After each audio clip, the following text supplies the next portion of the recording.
अच्छा दोस्तों, अगर आप लोगों से एक सवाल किया जाए कि गणेश जी की सबसे ऊंची मूर्ति कहाँ मौजूद है, तो ज्यादातर आपका जवाब होगा भारत के ही किसी राज्य में। शायद आप महाराष्ट्र राज्य का नाम सबसे पहले बोले, क्योंकि भारत में सबसे अधिक गणेश जी की पूजा महाराष्ट्र में ही होती है। लेकिन जब आपसे ये बोला जाए कि ये मूर्ति भारत में नहीं बल्कि एशिया के किसी अन्य देश में मौजूद है, तो यकीनन आपका जवाब नेपाल, कंबोडिया या मलेशिया हो सकता है। लेकिन दोस्तों, आपकी जानकारी के लिए बता दें कि भारत, नेपाल, कंबोडिया या मलेशिया में नहीं बल्कि ये मूर्ति थाईलैंड में है। जी हाँ, एशिया में गणेश जी की सबसे विशाल मूर्ति थाईलैंड में है। आज इस वीडियो में हम आपको इस मूर्ति के बारे में करीब से बताने जा रहे हैं।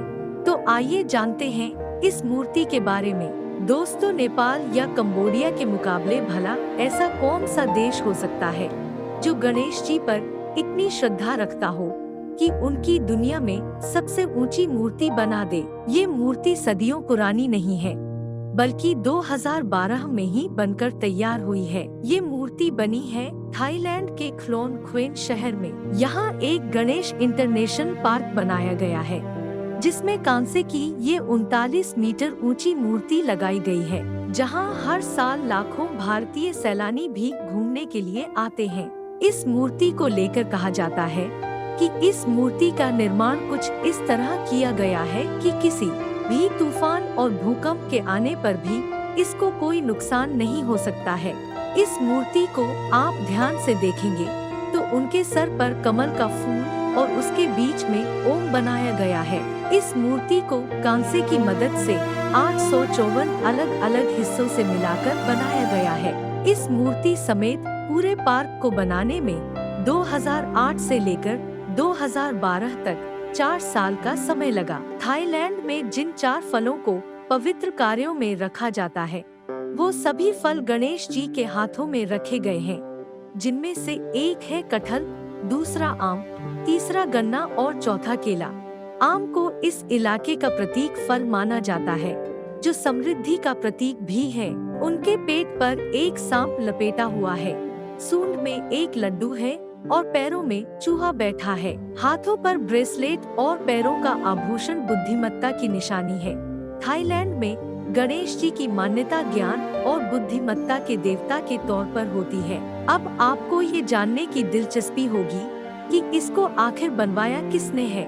इसके लिए आपको थोड़ा सा गूगल करके वहाँ की अयोध्या यानी अयोध्या साम्राज्य के बारे में विस्तार से पढ़ना पड़ेगा। इस साम्राज्य के तहत चाचोएंगशाओ नाम का एक शहर 1549 में बसाया गया था, जहां चाचोएंगशाओ एसोसिएशन नाम की एक संस्था कई तरह के धार्मिक और सामाजिक कार्यों को पूरा कराने के लिए हमेशा प्रतिबद्ध रहती है। इस एसोसिएशन के प्रेसिडेंट पोल जेन समाचाई वानिशेनी ने ये तय किया था कि विश्व की सबसे ऊंची गणेश की मूर्ति यहाँ लगाई जाएगी, और इसके बाद जगह की तलाश शुरू हुई।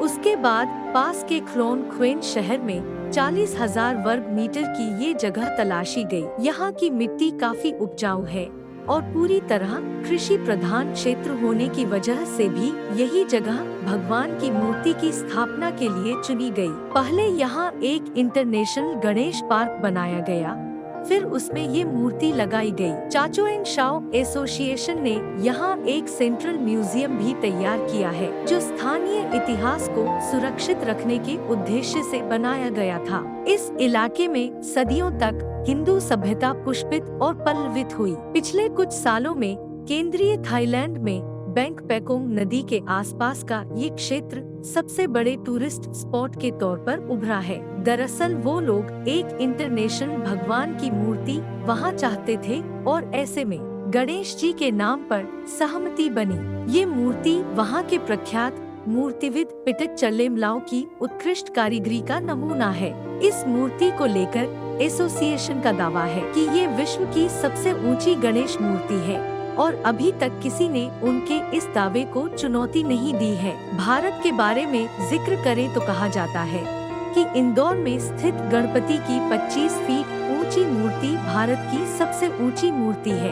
इस मूर्ति की स्थापना 1875 में की गई थी। हालांकि कई लोगों का यह भी मानना है कि उत्तर प्रदेश के संभल जिले में भी भारत की सबसे ऊंची गणेश जी की मूर्ति मौजूद है। इस प्रतिमा को बनाने के लिए अलग अलग धातुओं का प्रयोग भी किया गया है, जैसे मुख के लिए सोने व चांदी, कान, हाथ और सूंड के लिए तांबा और पैरों के लिए लोहे के सरियों का प्रयोग किया गया है। पहले टीन के पात्रों से बनी छत थी। 1954 में स्थायी छत बनाई गई। वर्ष में बड़ा गणपति को 4 बार चोला चढ़ाया जाता है। एक बार चोला चढ़ाने में 14 दिन लग जाते हैं। चोले का भार 1 मन होता है। इस चोले में 15 किलोग्राम सिंदूर और 14 किलोग्राम घी का मिश्रण होता है। ये मंदिर लोगों की आस्था का केंद्र बन चुका है। यहाँ आने से श्रद्धालुओं की प्रत्येक मनोकामना पूर्ण होती है। बाकी दिनों के अतिरिक्त गणेश उत्सव पर भक्तों की भीड़ होती है। अगर आपको पहले से इसके बारे में पता था तो हमें कमेंट सेक्शन में बताएं, और अगर आपको हमारी वीडियो पसंद आई है तो वीडियो को लाइक करें, शेयर करें और हमारे चैनल को सब्सक्राइब कर ले। मिलते हैं आपसे नेक्स्ट वीडियो में, तब तक के लिए नमस्कार।